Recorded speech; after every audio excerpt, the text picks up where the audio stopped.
para a lição da terça-feira, já entraremos também agora no capítulo 4 de Josué, onde o autor trouxe o título Lembre-se, lembre-se. E agora vamos chegar aqui a um ponto em que nós vamos nos deparar, mais uma vez, a arca em destaque, mas houve uma ordem interessante, e nessa ordem o autor vai se deter aqui na terça e na quarta-feira, de forma especial, que foram as pedras retiradas do leito do rio, próximo de onde estavam parados os sacerdotes. Cada príncipe de uma das 12 tribos de Israel retirou uma pedra para que um altar fosse feito próximo à cidade de Gilgal, e esse altar erigido fosse um memorial, um lembrete de que Deus havia feito o povo passar em seco, com os pés enxutos. O autor da lição dá ênfase, e Josué dá ênfase, como Moisés deu ênfase, que o povo passou em seco. Não houve lama, não houve água molhada debaixo dos pés. Passaram em seco o Jordão, como haviam passado em seco o Mar Vermelho. E esta palavra, esse termo sinal, normalmente ele está associado também à palavra maravilha, que nós já destacamos.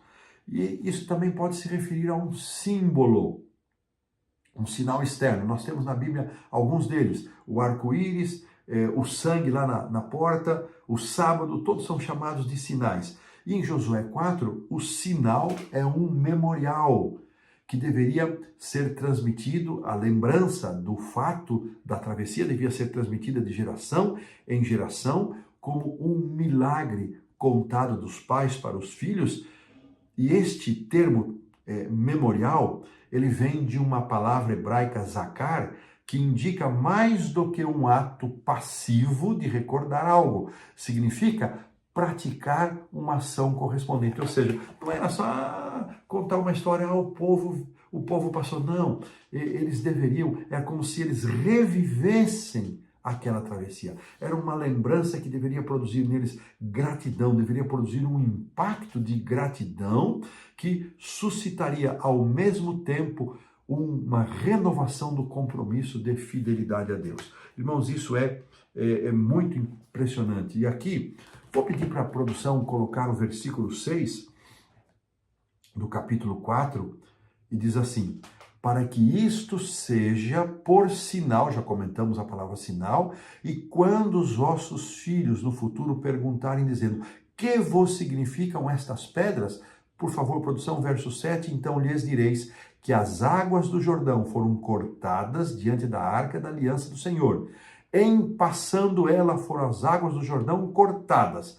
Estas pedras serão para sempre por memorial dos filhos de Israel. Esta palavra memorial, que remete à lembrança, que remete ao sinal, deveria não só ser uma história a ser contada, mas ela deveria produzir uma reação no povo, de uma renovação da fidelidade a Deus, uma renovação da entrega a Deus e uma renovação de compreensão e de gratidão ao Senhor pelas bênçãos derramadas. A pergunta que seria feita para as gerações, ela é muito significativa e ela deveria ser formulada de forma assim pessoal. O que significam estas pedras para vocês?